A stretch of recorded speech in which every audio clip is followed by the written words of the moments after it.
continent. Certains disent par la lutte armée, d'autres disent par ceci ou cela. Mais les États-Unis d'Amérique, la Fédération indienne, la Fédération brésilienne, vous croyez que le président Barack Obama ose donner des instructions à l'État de Texas? Il ne peut pas. L'État de Texas est un État souverain à l'intérieur d'une fédération. Ils ont leur constitution. Ils ont accepté de mutualiser avec le reste de l'Amérique un certain nombre de domaines de compétences. Terminé. Obama n'ose pas toucher aux lois internes de l'État de Texas.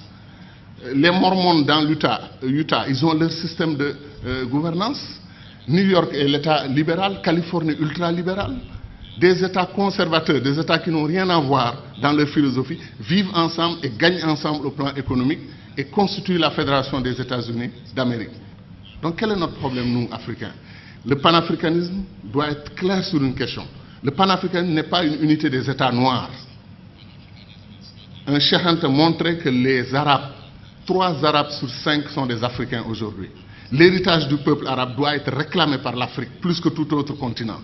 Donc de ce point de vue, l'unité arabo-africaine devrait être une réalité en Afrique. Les États-Unis d'Afrique devaient concerner tout le continent africain.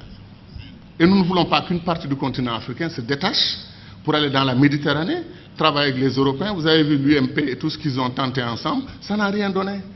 L'avenir des pays arabes, maghrébins, c'est l'Afrique.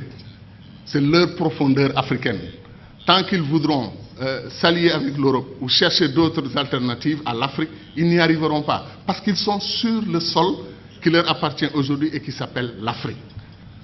Mais les contradictions, il y a un magma de contradictions. Ce qui se passe en République démocratique du Congo est un scandale permanent. Des pays africains entrent en République démocratique du Congo, prennent les ressources dont ils ont besoin et repartent. Quand les Belges ou les Français ou les Américains ou les Chinois le font, nous crions. Mais quand des Africains le font, on appelle à des négociations, etc., etc. Il y a des injustices que des Africains commettent sur d'autres Africains. Qu'est-ce qui nous empêche de faire les ponts sur le fleuve Rosso entre le Sénégal et la Mauritanie? Qu'est-ce qui nous empêche de faire le pont sur le fleuve Gambie pour donner une continuité territoriale au Sénégal, régler le problème de la Casamance? C'est pour dire que les doctrines d'intégration que nous avons choisies, après 50 ans, comme on est c'est le jour de l'anniversaire, on dit notre bonheur pour ce qui a été fait, mais disons aussi notre préoccupation pour ce qui n'a pas été fait. Kourouma, depuis 1958, dit que le barrage de Dinga au Congo peut donner de l'électricité à toute l'Afrique, régler le problème de l'énergie. L'Afrique pourra même exporter de l'énergie. On n'a pas commencé 1 centimètre du barrage de Dinga. On nous dit que le barrage de Swapiti en Guinée peut donner de l'énergie à toute l'Afrique de l'Ouest. Où en est le projet? C'est-à-dire des choses simples qu'on pouvait faire et qu'on n'arrive pas encore à faire. Pour aller en Afrique centrale, moi, je fais 4 jours. 1 jour de voyage, 1 ou 2 jours pour régler les affaires que je veux faire là-bas. Après, c'est la bataille pour le retour. La dernière fois, je suis allé à Douala. Air Sénégal a annulé son vol. Je suis resté 6 heures à l'aéroport. Et après, on m'a dit que non, Air Sénégal n'a pas tout à fait annulé. Ils arrivent. On prend 2 avions et on dit qu'on a une compagnie aérienne. 2 avions, ou 2 avions et demi, parce qu'après on a un petit dash qui tourne les hélices, etc. Qu'est-ce qui nous empêche de mutualiser? Air Afrique a été une très belle expérience panafricaine. Depuis qu'on l'a perdu, il n'y a rien. Comme disait l'autre, on fait de la compétition ruineuse entre nous. Un pays africain refuse de prendre votre offre pour exploiter son pétrole, votre offre de 10%, il refuse. Vous traversez la frontière, un autre pays africain vous ouvre les bras, venez prendre. Pourquoi nous faisons des choses comme ça? Donc ce que nous disons, ce n'est pas de la théorie.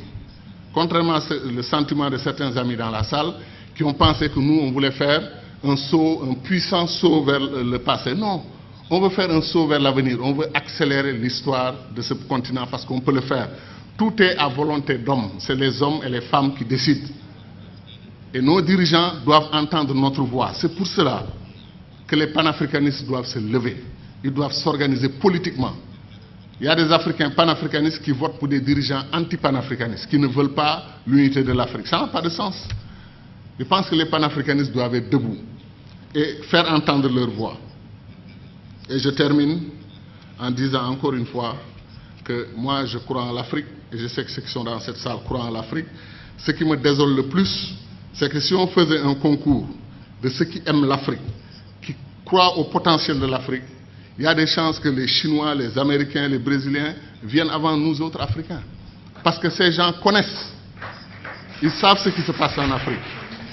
Ils savent que l'avenir du monde, Sarkozy, malgré la critique qu'il nous a faite ici, qui ne correspond pas du tout à l'histoire, qui est totalement fausse, que nous ne sommes pas assez entrés dans l'histoire, c'est nous qui avons créé l'histoire. C'est chez nous, en Égypte, que l'histoire a commencé. Et ça, j'y crois profondément.